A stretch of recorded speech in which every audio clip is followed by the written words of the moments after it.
indices of good governance. The world is watching us. And we also need to realize that the days of political science and public administration is gone. It left with COVID. When you talk of post-COVID-19 administrative principles now, governance and new public management comes into place. Based on scientific management. And these are the things we should be looking at when talking about governance in Nigeria. Now, you're taking us into a different realm of public service management, administration, and human resource management. But let us come back. We're still talking a little bit of politics now. Flowing with the issue of zoning and the issue of merit, as we try to look at it, the problem many will ask, and many are still asking, why is it that most time when we talk of trying to zone, we don't put our best forward? That's where I said, how can we change this? Okay. Where you are asked Let me give you the fundamental vote, and you look for somebody and you say, hey, guy, this is the best that this region can bring. This is the best that this family can bring to become a councillor. This ward is our turn to bring chairman. This is the best that we can bring. Sometimes in some states, like Edo, that has multiple languages, the chairmanship is decided even based on language, where you have about 4 or 5 languages in a local government. They share it around, each one bringing their own, each ethnic group bringing their own. Why is it sometimes difficult to bring out good persons? Okay. Sometimes, because when they get 2-3 months, they start to complain. I tell you for free. You see, it's community based. Okay. As we speak now, Governor Willie Obiano has made up his mind that in the best of his wisdom, that is Professor Charles Soludo. He has not announced that. Hold on. It's just a friend. Let me tell you. And let me help you. I know you're trying to. No, he has not announced that. I know you're trying to manage, but remember, we know they are friends. They are very close friends. Remember, they are good people. I said I am giving you an empirical dialectics, verifiable facts. We're not children anymore. You can't say, you don't come to national television and drop things that you can't substantiate. I'm a scholar. Okay. I'm a researcher. Okay. Day before yesterday, just yesterday, there was a meeting at Women Development Center in Oka. That meeting comprises of all the appointees of the state government, and that state has close to 5,000 SSAs and SA. They gathered, and the secretary to the government of the state announced the interest of the state, which is Professor Charles Soludo. They went to the state assembly. They announced same. Now, why not let those people exercise their mental sagacity? Why not them x-ray these people? They know all the aspirants. They know all. So why force? You see, that brings about, internal democracy is key to any electoral process. That is the foundation. If you have a free and fair primary election, I could remember in some years back, we were having a chat with Professor Kimsi Okoko. And Professor Kimsi Okoko, he said the bereft of political ideology is the reason for all party internal crisis. Now, we even operate from the point that zero ideology first. We don't even know what party is. We don't even know what ideology is. So for us, it's a mere platform where we express our political interests and aspiration. Okay. So, you come, you look at the most viable party, you rent it. And at that point, the party machineries are ready to milk you to the dam. So you ask a very critical question. Why is it that when we come to zoning, we attend to select mediocres against sound men? It is simple, bro. Very simple. Because human being in nature, if parochial, if mediocre in his thinking, will think that bringing any sound man on board is tantamount to mutiny. But little did they know that some of us actually followed them as mentees, as mentors. But when we realized that they are not in the right track, that I can't go to any world forum or any global conference and refer to men of questionable characters as mentors. I understand leadership to the extent that you need to understand the need for sustainability measure. Our leaders have no plan for sustainability measures. If it happen now, how many of them fit run? Now we go still do the run. And I still blame the youth till tomorrow. Haven't aggregated all these interests at the top, they will still pass it down to the youths for implementation. So we are responsible. We are the problem of this country. They are not the problem. How many are there? Because we are hungry. Because we have been deprived. Because of what we call deprivation and distraction mechanisms. These are what they have used to subject young men. There are more sound young men like me in Anambra State. Look at the likes of Chris Azuboko. Sound young man. If you're listening to that guy, people that I have interacted with, just the way you're questioning me down, I've questioned Chris Azuboko.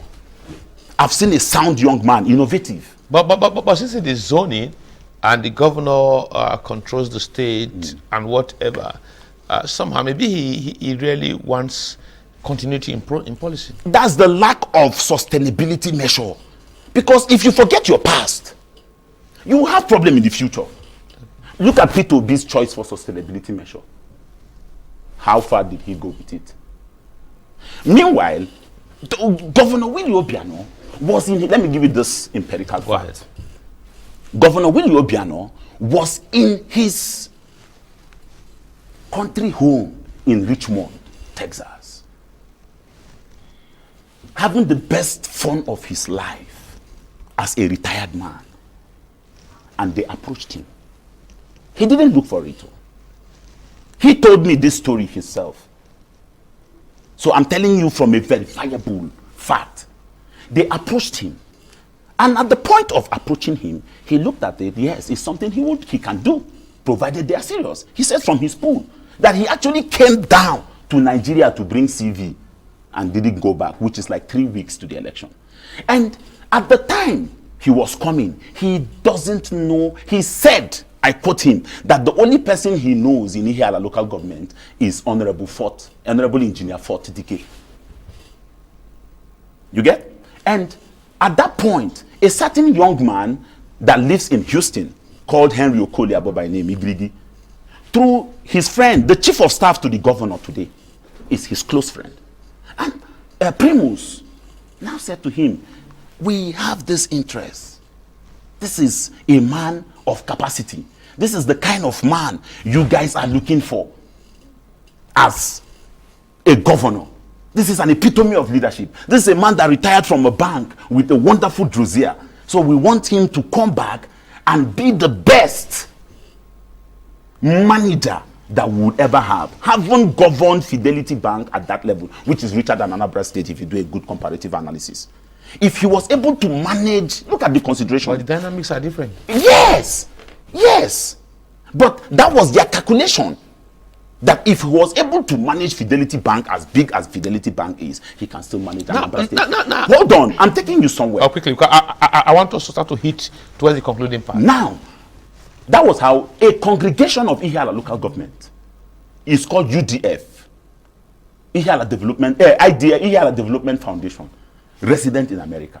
They called for a courtesy meeting. They went to see Governor, a yet aspirant Willie Obiano. They expressed the joy, the fact that one of them that understood what character is, that understood what common sense is, that understood what education is. So as far as they were concerned at that point, this gentleman is coming to fix Anambra State. Now, let's go somewhere.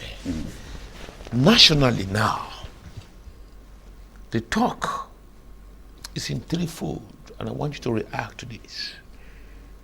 Many are saying that the North shouldn't come, but some are saying Atiku group are not comfortable with that. The Southeast is saying for fairness, equity, and justice, it's our turn to be at the State House. Some South-South interests and PDP interests are telling the former president, he's on all alive, that he should go back and finish his tenure.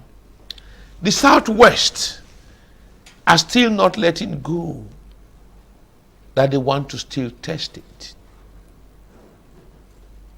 Where do we go from here? Well, very critical questions, very critical analysis needed. Okay.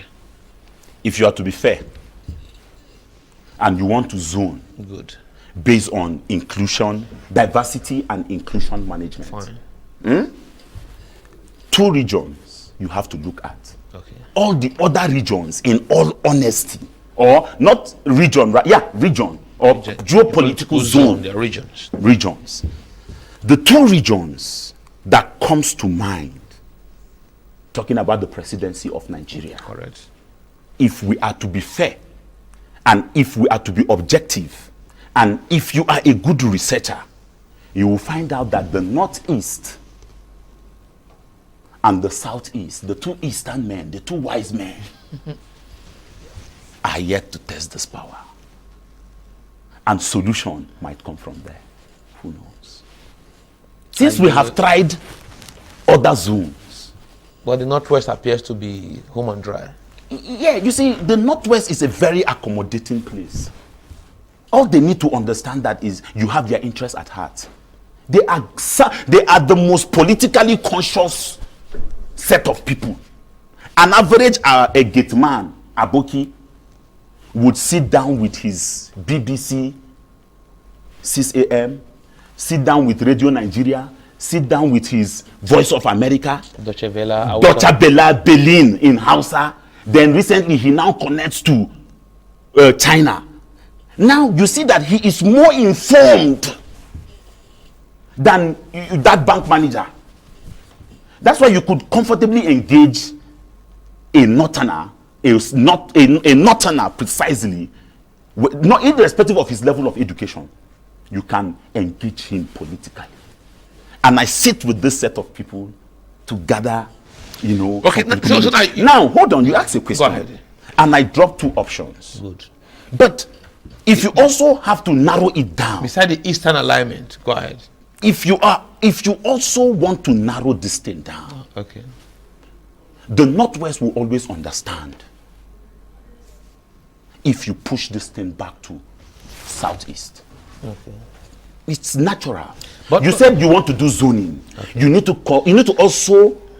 also accommodate diversity and inclusion management, sense of belonging. Okay, now if we look at zoning now, you talk about the Eastern Corridor, from the Southeast to the Northeast. Atiku is from the Northeast, the Eastern Corridor. But they're telling him that, hey guys, it's time for the Southeast, you can't come out. And he's a perfect gentleman with the little I know about him. Okay. I am close to some of his people. Thank you. And we brainstorm. We talk. Among is Mohammed Indumi. Mohammed Indime, we call him manager. General manager. This is a sound young man.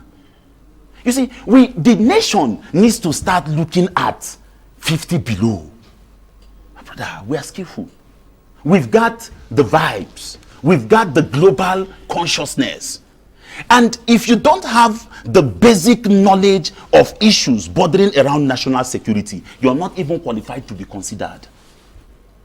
That is the political economy of Nigeria. If you don't have a full, at least average knowledge of it, you have nothing to do in the space of public governance. You need to understand the basic problems now. You need to understand the issues bordering around national security. Otherwise, how would you? What are you coming to do? You're in office.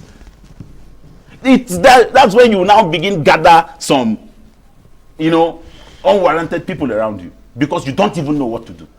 You're empty. Right? But if you begin to look at sound young men, these are men that are well trained. They are ready for leadership. But, they are also procedural.